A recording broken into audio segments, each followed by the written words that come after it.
Has Arne slop been found out? Are people like me, are many of you wrong? Were we wrong to praise the transfer business of Liverpool? Were we wrong to talk about how brilliant Liverpool were going to be this season? No, I'm not fully convinced of that yet. I think criticism is needed. I understand the frustration.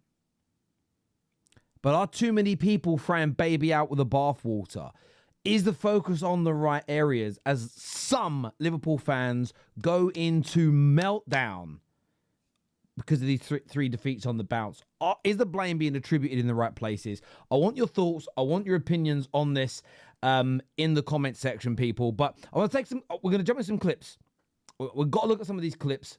I'm going to give you my take. Can't wait to read your opinions. But like the show, please. Subscribe. And if you would be so kind, the hype button is so important for a small up-and-coming channel like this. Just get the video hyped as best you can, please. That would be amazing. But let's start here with this clip. Let's take a listen.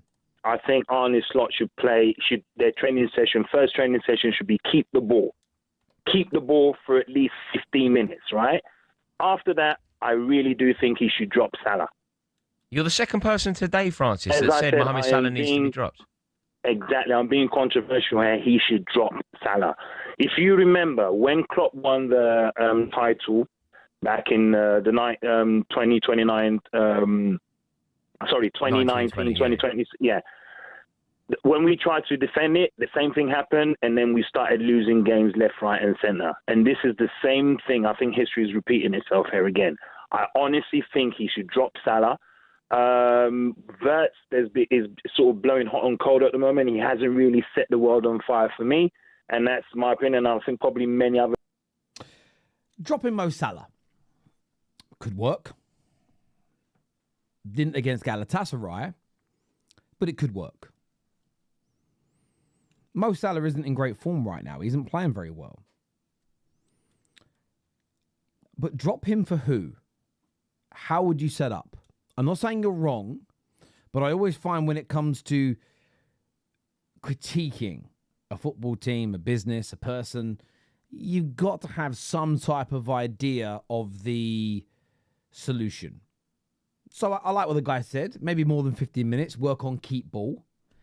But it isn't keeping the ball that's the issue. Liverpool, I think there's two things going on here. Why is the attack hurt?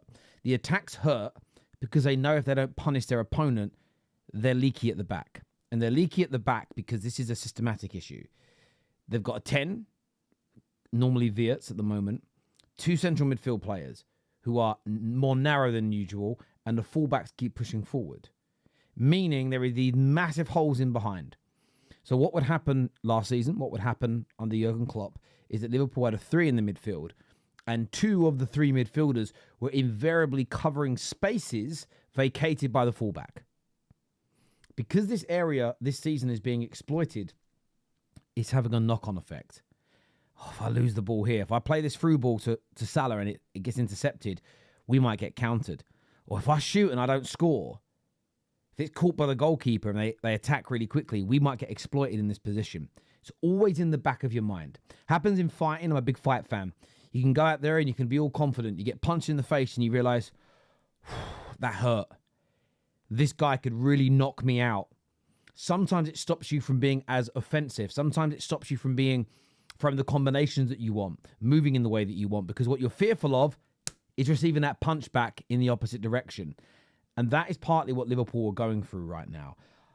If you're going to drop Mo Salah, if that's your solution, and you want to let me know right now in the comment section, please let me know for who and how would you structure the team, if indeed you agree with this clip. I want to play another one for you here, okay?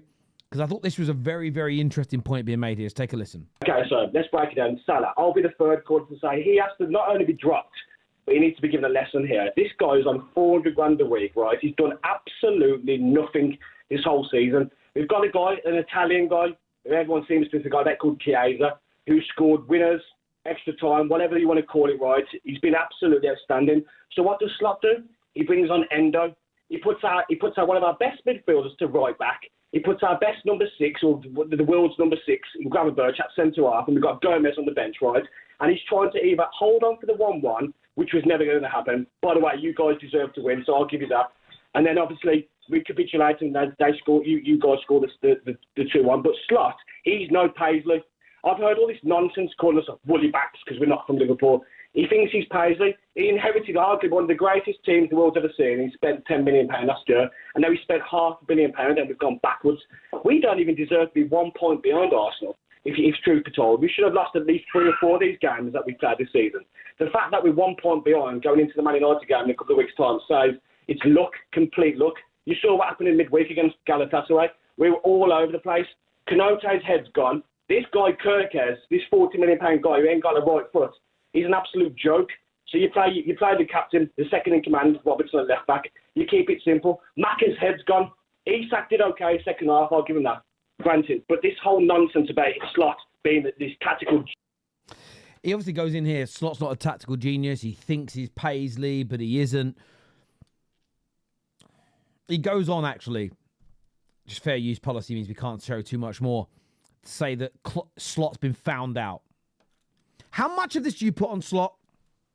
I'd love a percentage. I'd love to see a percentage. Right, let me know. Let me know a percentage in the comment section of how much you think's on him. Because he didn't buy those players in the summer, by the way. Let me just have this conversation. We spoke about this a lot on here in the summer. FSG have appointed the sporting directors. You've got Hughes and, of course, Edwards. They are the individuals that identify the players that meet the threshold of quality for the club. They identify the players for the brand of football the club wants to play.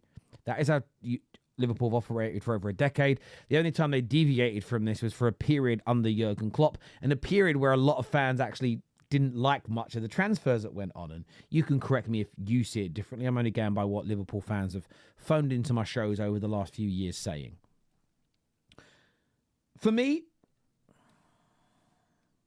I only think 10 to 20% of this, let's go with 20%, is on the board.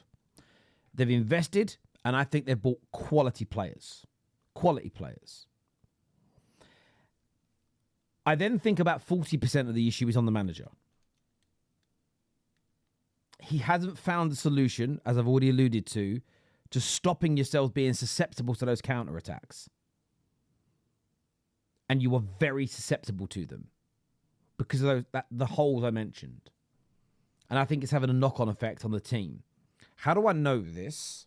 Now, by the way, I think Slot is a level above the recent Man United managers. Liverpool are levels and levels and levels above us. So I'm not comparing us like for like, but I'm giving you a scenario. One of the reasons that United struggled in attack in the last few years is because we knew how weak we were defensively. So therefore, if we make a mistake and we're caught on the counter, we knew we were going to concede big chances and concede goals. It makes you very tentative.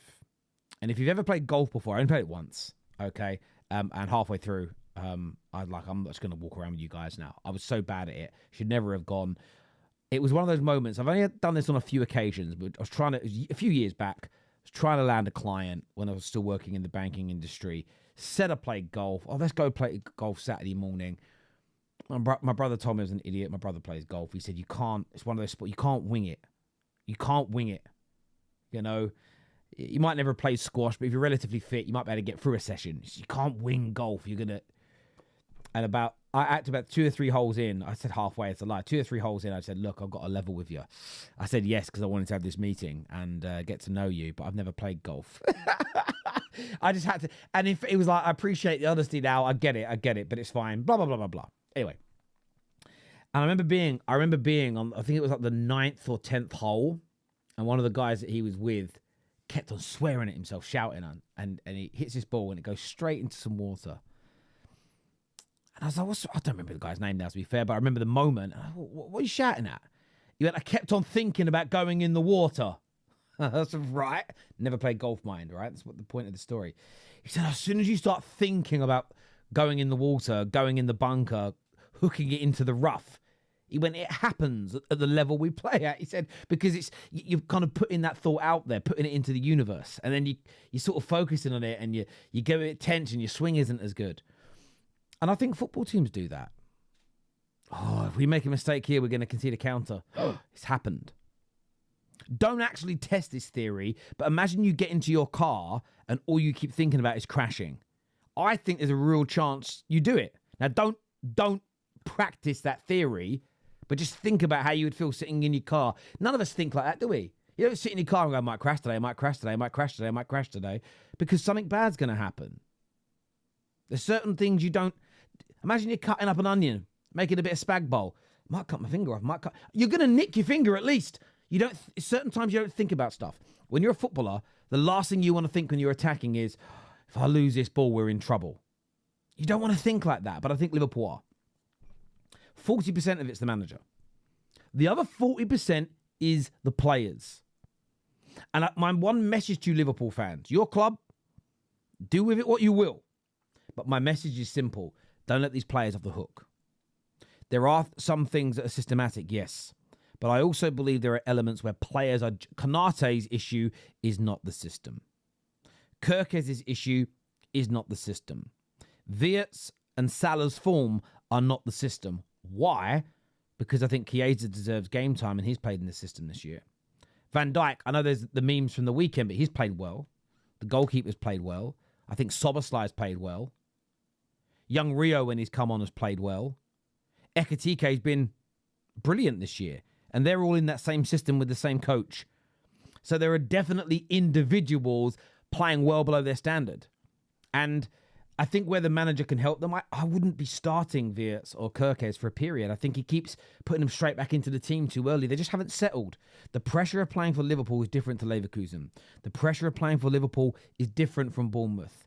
And it takes some players some amount of time to feel that comfortability, to feel, especially when they're purchased for a lot of money. Because the media's eyes are on them, rivals and the newspapers are there to try and trip them up and rip into them. And these players and fans see it. Sorry, these players and managers in the modern day game see it unlike before. I just think some large elements of the Liverpool fan base are too focused on one thing and not the others. And I don't know if that's going to help. But I'd love to get your views. Where does the blame lie for this last few games, and why is it important to discover the root cause of the problem? Because then it's important to push for change in that area. But as ever, look, I'd love to get your views. I'd love to get your opinions on this in our comment section below. Please hit the like button. Please subscribe. If you could hit the hype button as well, that would be amazing. Take care. Goodbye. God bless, and we'll see you all again very soon. Peace.